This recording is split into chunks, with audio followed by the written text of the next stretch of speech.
முல்லைத்தீவில் 14-15 வயசு இருக்கக்கூடிய ஒரு மாணவிய, 23 வயசு இருக்கக்கூடிய ஒரு பொடியன் அந்த தங்கச்சியினுடைய வாழ்க்கையை சீரழிச்சிருக்கேர். இன்றைக்கு அந்த தங்கச்சியோட வாழ்க்கை கேள்விக்குறியா இருக்கு. இது போல பல சம்பவங்கள் இலங்கை நாட்டில் பல இடங்கள்ல நடக்குது. முக்கியமா வடக்கு கிழக்குலையும் அதிகமாக நடக்குது. என்ன சம்பவம் மட்டும் நான் உங்களுக்கு தெளிவா சொல்றேன். அதுக்கு முதல் இந்த வீடியோவை பாருங்க. ஒரு அரசாங்கத்துக்கு சொந்தமான பேருந்து ஒன்று போகுதா, அதை ஆபத்தான முறையில் ஒரு பிரைவேட் பஸ், தனியார் பேருந்து முந்தி செல்றதுக்கு முயற்சி செய்து பார்க்கும்போது எப்படி இருக்கு, அந்த ரோடு பார்க்கும்போதே தெரியுது சின்ன ரோடு. இந்த பக்கம் வாகனம் வருது, இந்த பக்கம் வாகனம் போகுது. 2 வாகனம் போறதுக்கே அந்த இடம் பெருசா போதாத மாதிரி இருக்கு. அது உள்ளுக்கு விட்டு முந்துறதுக்கு பாக்குறாங்க. பாருங்க, பெரிய பெரிய மலையா இருக்குது. அதுல தப்பி தவறி சிலிப்பாகுனா 1000-2000 அடி பள்ளத்துல விழுந்துருவீங்க ஐயா. ஒரு உயிர் கூட மிஞ்சாது. கொஞ்சமாவது பொறுப்போட நடந்து கொள்றீங்களா? இவங்க திருந்துற மாதிரிக்கு இல்லை.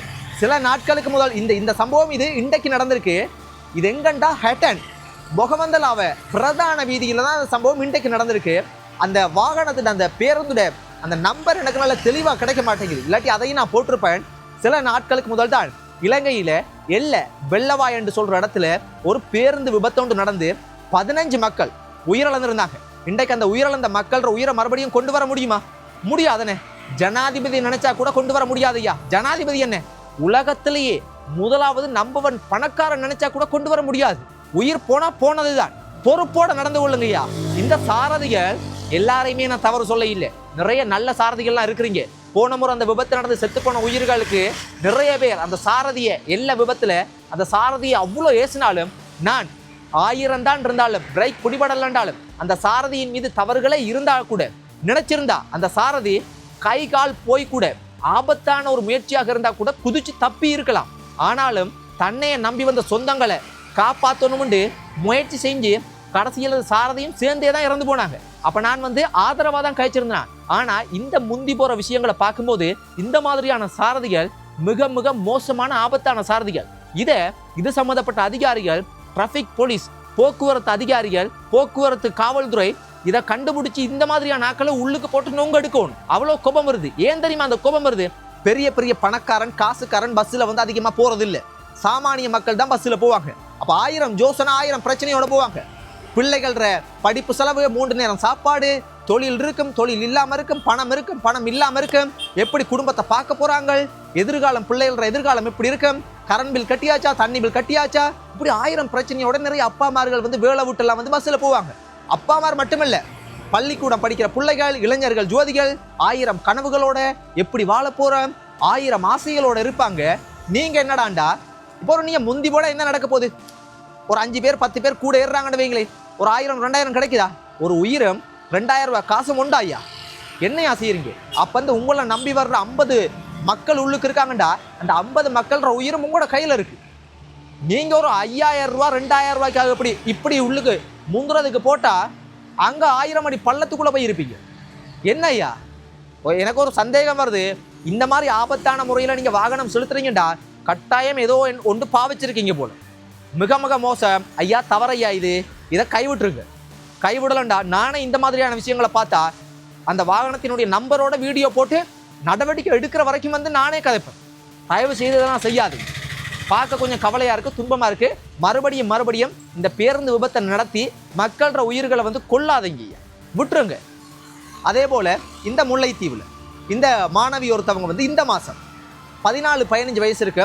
இந்த மாசம் இந்த 2-3 நாளைக்கு முதல் 9ஆம் தேதி 23 வயசு இருக்கக்கூடிய ஒரு இளைஞர் கூட்டி கொண்டு போய் ஒரு வீட்டில், அவங்களோட வீட்டுல இருந்து இன்னொரு வீட்டுக்கு கூட்டி கொண்டு போய் அந்த தங்கச்சியுடைய வாழ்க்கையை சீரழிச்சிட்டான். அதுக்கு மேல நான் சொல்ல தேவை, உங்களுக்கு தெரியும்னு நினைக்கிறேன். இன்றைக்கு அந்த தங்கச்சியினுடைய வாழ்க்கை கேள்விக்குறியா இருக்கு. வயசுத்தின 14-15 வயசு கூட இல்லை. அப்ப திருமணமும் பண்ண முடியாது. அந்த நபரை ஜெயில் காவல்துறை கூட்டி கொண்டு போயிட்டான். இப்ப ஜெயிலில் இருந்து வெளியே வந்தோடனே இந்த தங்கச்சியை, இந்த சிறுமியை கல்யாணமா பண்ண போறேன், இல்லைண்டா 2-3 வருஷம் போனதுக்கு ஒருபாடு திருமணம் பண்ணுவேரா? என்ன உத்தரவாதம்? அவர் மட்டுமல்ல, அந்த தவறு செய்யறதுக்கு உணர்ந்தையா இருந்த வீட்டு ஓனர், அவர வயசு 23, அவரையும் கைது செய்திருக்காங்க. அம்மா அப்பா பெற்றோர்களே ரொம்ப ரொம்ப கவனமாக இருங்க. உங்களோட பிள்ளைகள் 14-15 வயசுல இப்படி தவறுகள் நடக்குதுன்னா, பல தவறுகள் நடக்குது. முக்கியமா வடக்கு கிழக்குல தமிழர்களினுடைய இடங்கள்ல இப்படியெல்லாம் சீரழிகிறாங்க. எந்த நாளும் எல்லா காணொலியிலையுமே இவங்க சிறுவர், சிறுமி, பாடசாலை மாணவிகள் என்று பபா என்று சொல்ல முடியாது. 14-15 வயசுண்டா இருக்குது தானே, சரக்குள்ளுக்கு கொஞ்சம் யோசிக்கணும் தானே. இந்த மாதிரியான தவறு செய்தால் என்னட்டு மறுபடியும் பாடசாலைக்கு போவீங்க? நல்லவங்களா வாழ்ந்தா கூட இந்த சமுதாயத்துல வந்து முடியாம இருக்கு. அப்ப இப்படியான தவறுகள் செய்தால் என்னடைய அந்த மனுஷர் விடுவாங்க, உங்களை கதைச்சே கொலை பண்ணிடுவாங்க. கொஞ்சமாவது கஞ்சியை குடிச்சாலும் ஒரு சிறந்த வாழ்க்கையை வாழ்றதுக்கு முயற்சி செய்யுங்க. ரொம்ப ரொம்ப அம்மா அப்பா 18 வயசு தாண்டுற வரைக்கும் காப்பாற்ற வேண்டிய பொறுப்பு உங்களோட கையில் இருக்கு. நீங்க சும்மா வாய் பார்த்துட்டு செல்லம் கொடுக்குறேன் அது கொடுக்குறேன்லாம் இதெல்லாம் செஞ்சு போட்டு கடைசியில் தலையில கையை வச்சுட்டு இருக்காதீங்க. அதை தான் சொல்ல முடியும். இது போல பல சம்பவங்கள் நடக்குது, நிறைய சம்பவங்கள் நடக்குது. ஒரு உதாரணத்துக்கு கொண்டு சொல்றேன். நான் ஒரு 1.5 வருஷத்துக்கு மேல் ஒரு உதவி செய்யறதுக்காக வந்து ஒரு இடத்துக்கு போனேன். அங்க ஒரு சின்ன தங்கச்சி ஒன்றை பார்த்தினான். அந்த தங்கச்சி குங்குமம் போட்டு வச்சிருந்து. அப்போ அதாவது 16 வயசான திருமணம் பண்ணியிருக்காங்க. சட்ட ரீதியாக செய்ய முடியாது, நான் வந்து சொல்லி கொடுக்கவும் இல்லை. ஆனால் சில விஷயங்களை வந்து நான் அறிவுரைகளை சொன்னேன். இப்படித்தான் நடக்கும், இப்போ உங்களுக்கு புரியாதுலாம் சொல்லி இருந்தாலும் சரியான முறையில் எப்படியாவது வாழுங்கன்னெலாம் சொல்லிட்டு வந்தேன். இப்போ ஒரு 2-3 நாளைக்கு முன்னே அந்த இடத்துக்கு மறுபடியும் 1.5 வருஷத்துக்கு பிற்பாடு போக வேண்டிய ஒரு சூழ்நிலை ஏற்பட்டு, அதே தங்கச்சி அந்த திருமணம் பண்ணு அந்த நபர் விட்டுட்டு போயிட்டேறான். ஒரு காவல்துறையில் போய் கம்ப்ளைண்ட் கொடுக்க முடியுமா? எங்க அந்த பொடியனை தேடி பிடிக்கிறது? இன்றைக்கு பாருங்க கேள்விக்குறியா இருக்கு. என்ன ஐயா இது? அம்மா அப்பாக்கள் எவ்வளவு அடம் பிடிச்சாலும் பிள்ளைகளுக்கு சில விஷயங்களுக்கு சுதந்திரத்தை கொடுக்கறது நிறுத்துங்க. சுதந்திரம் என்ற அடிப்படையில், செல்லம் என்ற அடிப்படையில் வாழ்க்கையை சீரழிக்காதீங்க. அப்புறம் நீங்க தான் தலையில கையை வச்சுட்டு இருப்பீங்க. நல்லா தலையில ஒரு 3-4 குட்டி நல்லா டீச் பண்ணுங்க. இல்லைண்டா நாளைக்கு இது போல வந்து நின்றா என்னட்டு நீங்க வந்து சமுதாயத்தை தலை காட்டுவீங்க. திருமணம் பண்றது காதலிக்கிறத நான் தவறு சொல்ல இல்லை, ஓகே. ஆனா இப்படி போய் ஏமாறாதீங்க. 15 வயசு 12 வயசு 10 வயசுல 13-14 வயசுல எல்லாம் இதெல்லாம் வந்து ஒரு துஷ்பிரயோகம். என்னம்மா இப்படி செஞ்சனீங்கண்டா இதை நம்ம கதைக்கிற நமக்கு கோபம் எமோஷனல் ஆகுதப்பா. முன்னாள் ஜனாதிபதி சந்திரிகா அம்மா வந்து அரசாங்கத்துக்கு சொந்தமான அந்த வீட்டில இருந்து வெளியே போறேன் அப்படின்றத வந்து அவங்க ஓகே பண்ணிட்டாங்க. ஆனா மைத்ரிபால சிறிசேன ஐயா தான் வந்து சத்தமே இல்லாம சைலண்டா இருக்கிறாங்க. என்ன கதண்டு தெரியா? ஆனா இது சம்பந்தப்பட்ட வீடியோ வந்து நான் 2-3 நாளைக்கு முதல் போட்டிருந்தேன்.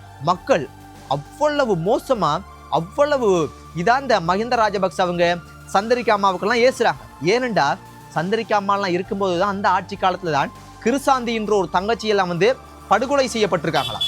அப்படின்னா உங்களுக்கு தெரியும், கிருசாந்தின்றது யாழ்ப்பாணத்துல செம்மணியில ஒரு பள்ளிக்கூடம் போயிட்டு பரீட்சைக்கு போயிட்டு வந்த ஒரு மாணவியை சொல்லவே முடியாத கேவலமான பாலியல் ரீதியான வேலையெல்லாம் செய்து கொலையும் செய்து கூட்டு பாலியெல்லாம் செய்து கொன்று புதைச்சாங்க. அந்த மாணவியை தேடி போன தாய் தம்பி சொந்த பந்தங்கள் எல்லாருக்கும் அதே நிலைமை. அந்த மாதிரியான சம்பவங்கள்லாம் இந்த சந்திரிகா அம்மாவோட ஆட்சி காலத்துல தான் நடந்திருக்குன்ட்டு கமெண்ட் அடிக்கிறாங்க. மஹிந்த ராஜபக்ச அவங்கெல்லாம் இவ்வளவோ விஷயங்கள் அதெல்லாம் பார்க்க முடியல. அந்த கமெண்ட் அவ்வளவு மோசமான வரலாறுகளில் நடந்த அந்த கருப்பு விஷயங்களை எல்லாம் சொல்றாங்க. நமக்கே கவலையா இருக்கு. ஆனா எனக்கு ஒன்று மட்டும் தெரியுது, இந்த மஹிந்த ராஜபக்ச அவங்க இந்த சந்திரிகா அம்மாலாம் வீடு இல்லாம ஒரு வீடு கூட கொழும்புல தரமாட்டேன்றாங்கன்னு பார்க்கும்போது இது இந்த அரசாங்கத்தால பழிவாங்கப்பட்ட செயலோ இல்லாட்டி வந்து தண்டனை கொடுக்கப்பட்டிருக்கோ நீதித்துறையால வந்த விஷயங்களான்னு கேட்டீங்கன்னா என்னைய பொறுத்த மட்டும் இல்லை, இவங்க செய்த பாவங்களுக்கு கடவுளால கொடுக்கப்பட்ட தண்டனைன்னு நான் நினைக்கிறேன். ஆனா அவங்களுக்கு நல்லா தெரியும் அவங்க செய்த பாவங்களுக்கான தண்டனை தான் கிடைச்சிருக்கு. அவங்களுக்குள்ள கட்டாயம் நினைச்சு கவலைப்படுவாங்கன்னு நான் நினைக்கிறேன். இப்படி நிறைய சம்பவங்கள் சொந்தங்களே.